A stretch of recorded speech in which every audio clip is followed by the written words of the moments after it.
Hi everyone, it's so great to have you all here with us today. I'm Maya and I can't wait to dive into some delicious conversations about food and creativity in the kitchen. Let's get started. So I had this situation the other day while preparing my signature almond-crusted grouper for a big event. It's a special dish that I cook for our family gatherings and even serve from the food truck sometimes.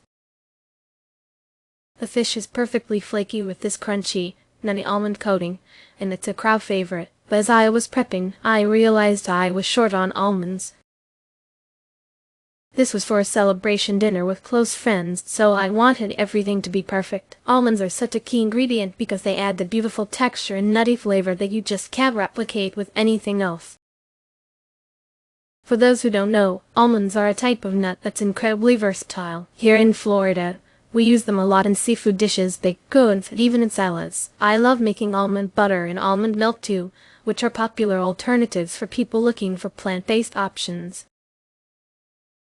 Now I could have panicked, but instead I thought on my feet. I took some almond flour that I had on hand, mixed it with a little cornstarch and some finely chopped coconut flakes. Then, I lightly toasted the mixture to give it that extra crunch and golden color.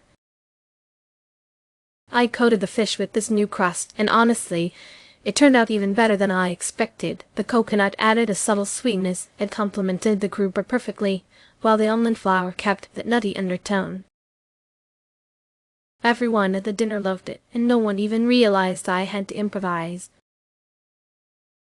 That's so creative, Maya. I love how you didn't just find a quick fix, but elevated the dish with the coconut. I'm curious though, how did the coconut blend with the almond flavor? Was it really noticeable?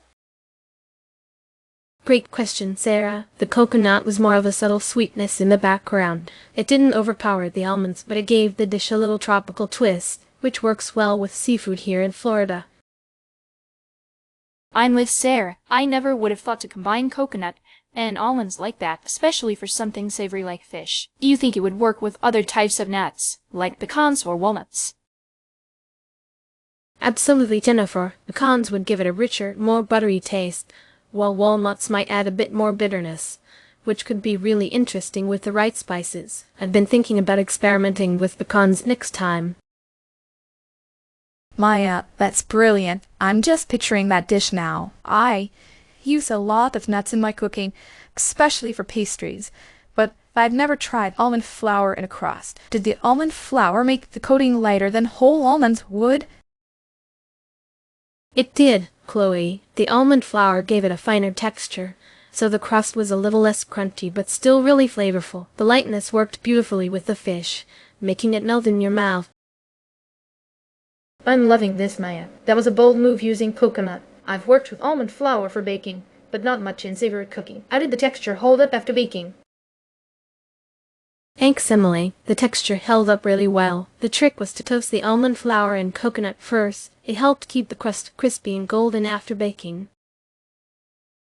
Well, Maya, that was such an inspiring story. When it comes to buying almonds, one thing I always look for is freshness. Here in Texas, I prefer almonds from local vendors at the farmer's market because you can get them really fresh, especially if they've just been harvested.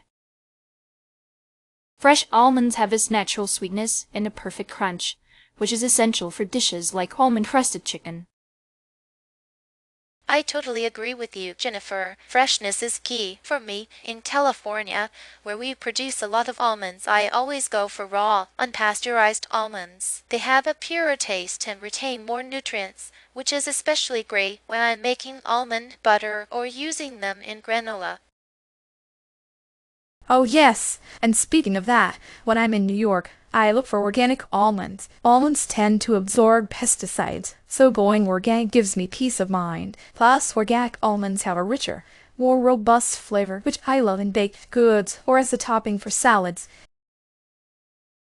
That's a great point, Chloe. For me, another thing I watch out for is the size and uniformity of the almonds. When I'm making dishes like almond brittle or roasted almond sacks, I want them to be consistent in size for even cooking. Here in Washington, we get some amazing varieties, and I always choose the larger, evenly shaped almonds for the best texture. All such great points. One more thing I would add is checking the almonds for any signs of moisture or mold. especially in humid places like Florida. Almonds should be dry and firm, not soft or damp, because that could mean they've been stored improperly. If I can't find almonds, I'd usually go for sunflower seeds as an alternative. They have a mild nutty flavor and they're great for people with nut allergies. In California, we have a lot of sunflower farms, so they're readily available. They're not as rich as almonds, but they can still add a nice crunch in dishes like salads or baked goods. I'd say pecans are a fantastic alternative here in Texas. They're slightly sweeter and have a softer texture, which works well in both savory and sweet recipes. I use them in pies, of course, but also as a crust for fish or chicken. They're less crunchy than almonds but bring a deep, buttery flavor. In New York, I often use hazelnuts when I'm out of almonds. They're a little more intense in flavor, but with a unique sweetness that's perfect for baking or granola bars. They're softer than almonds, so the texture is slightly different, but they add such a nice richness. I've used cashews as a substitute here in Washington, especially for creamy sauces. They're softer and creamier than almonds, which makes them a great choice for blending into spreads or sauces. The flavor is a bit milder, but they still give that lovely nutty taste. Thank you, ladies. I loved hearing all your insights. Sarah brought sunflower seeds as a great nut-free option.